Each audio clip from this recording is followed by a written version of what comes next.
Buenas tardes, profesora Caro.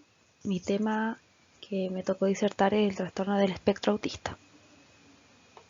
Desde el nacimiento, los seres humanos van manifestando y desarrollando de forma paulatina conductas que detonan su interés por comunicarse e interaccionar socialmente ciertas habilidades para poder descubrir el entorno y hacer referencia al medio que los rodea e intentar modificarlo de cierta manera, pero nos encontramos con los trastornos del espectro autista, que estos comprenden un grupo heterogéneo de trastornos, tanto en su etiología como en su presentación clínica. Se inicia en la infancia y dura toda la vida. Se caracterizan por el entorno en que viven, las experiencias que tienen en su vida y los modelos educativos a los que están sujetos. Para comenzar a hablar de los trastornos del espectro autista debemos conocer su historia. Este concepto surge en 1911, donde Bleuler utiliza el término para referirse a aquellas personas que habían perdido el contacto con la realidad y se clasificaban dentro del diagnóstico de esquizofrenia. En 1943, Kanner realizó un estudio con 11 niños que se caracterizaban por patrones únicos y establecidos. En este momento se desvincula de esquizofrenia y se redefine el término de autismo, manteniendo que son sujetos que se encuentran alejados de la realidad. A lo largo de la historia se ha ido modificando el concepto de autismo. En los años 80, en el DSM-3, se definió como trastornos generales del desarrollo. En 1994 aparece el DSM-4 y el CIE, donde establece una nueva clasificación que se ha estado vigente hasta la aparición del DSM-5 en el 2013. Ahora debemos saber qué son los trastornos del espectro autista. Estos son grupos de trastornos del desarrollo que afectan la comunicación y el comportamiento de las personas. Según el Manual de Diagnóstico y Estadístico de Trastornos Mentales, más conocido como el DSM-5, las personas con trastorno del espectro autista tienen dificultad para comunicarse e interactuar con otras personas. Presentan intereses limitados y comportamientos repetitivos, y también presentan síntomas que afectan la capacidad de esa persona para poder desempeñarse tanto en la escuela, en el trabajo u otras áreas de la vida. Los criterios de diagnóstico se centran en los déficits de comunicación e interacción social, en los patrones repetitivos, en la discapacidad intelectual o el retraso del desarrollo, según el DSM-5.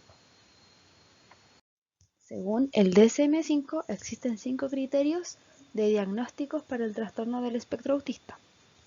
Dentro de esto encontramos las deficiencias persistentes en la comunicación social y en la interacción social en diversos contextos. Los patrones restrictivos y repetitivos de comportamiento, de intereses o de actividades. Los síntomas han de estar presentes en las primeras fases del periodo de desarrollo, pero no pueden manifestarse totalmente hasta que la demanda social supera las capacidades limitadas, o pueden estar enmascaradas por las estrategias aprendidas en fases posteriores de la vida. Los síntomas causan un deterioro clínicamente significativo en lo social, laboral y en otras áreas importantes del funcionamiento habitual. Y finalmente, estas alteraciones no se explican mejor por la discapacidad intelectual o por el retraso global del desarrollo. La discapacidad intelectual y el trastorno del espectro autista con frecuencia coinciden, pero hacer diagnósticos de comorbilidades de un trastorno del espectro autista y discapacidad intelectual, la comunicación social ha de estar por debajo de lo previsto para el nivel general del desarrollo. Existen 4 tipos de trastorno del espectro autista. El primer tipo de trastorno es el autista.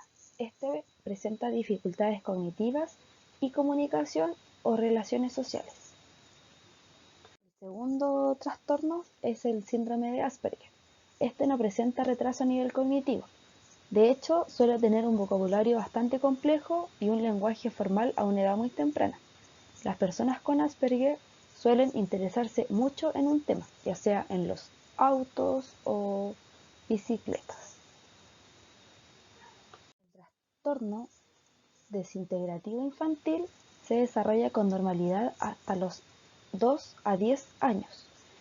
edad en la cual sufren una regresión repentina de sus habilidades sociales, motrices y del lenguaje, y es muy poco frecuente este trastorno.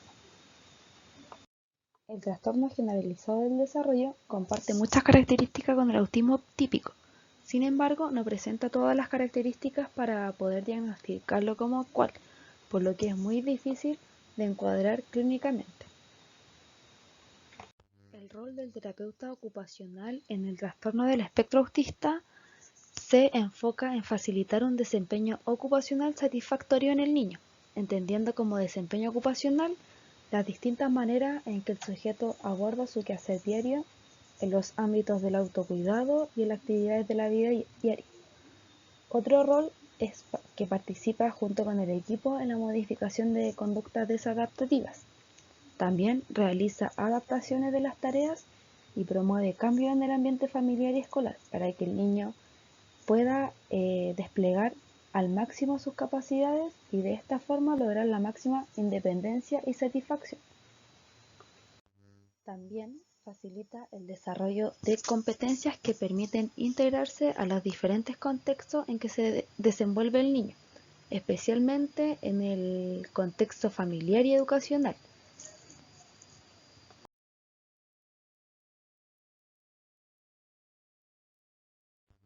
Bueno, la integración sensorial comienza en la década de 1960 por James Ayres, quien fue una terapeuta ocupacional y una psicóloga, quien desarrolla la teoría de la integración sensorial. La teoría describe la forma en que el cerebro funciona como un todo con el objetivo de mejorar la habilidad funcional. Esta teoría surge de un trabajo con niños y niñas con discapacidades de aprendizaje y creció hasta abarcar el autismo y otras discapacidades del desarrollo. Esta teoría se centra en tres procesos principales: en el vestibular, en el sentido propioceptivo y en el tacto. La palabra propiocepción se refiere a la información sensorial causada por la contracción y el estiramiento de los músculos y al doblar, enderezar, jalar y comprimir las articulaciones que se encuentran en los huesos. La integración sensorial y el trastorno del espectro autista. La presencia de posibles alteraciones sensoriales fue una de las características reportadas por Kanner y por Hans Asperger. Posteriormente, en los años 70, los investigadores como Delacato, Ornitz y Ayres apuntaron la hipótesis de que las anomalías en la percepción sensorial constituían una de las características del trastorno. Estos autores postularon la idea central de que en el autismo cada sentido opera de manera aislada y que el cerebro es incapaz de organizar los estímulos de manera significativa, lo que conlleva así una disfunción de la integración sensorial. También se consideraba que las percepciones resultantes, consideradas como anómalas, podrían ocasionar altos niveles de ansiedad, dando lugar a las conductas obsesivas o compulsivas, que a menudo presenta esta población. Cabe destacar que, aunque no haya cura y los avances en investigaciones no son concluyentes, las terapias conductuales y los tratamientos farmacológicos son cruciales para el trastorno del espectro autista, ya que estos ayudan a disminuir los síntomas y a normalizar el comportamiento de las personas que lo padecen.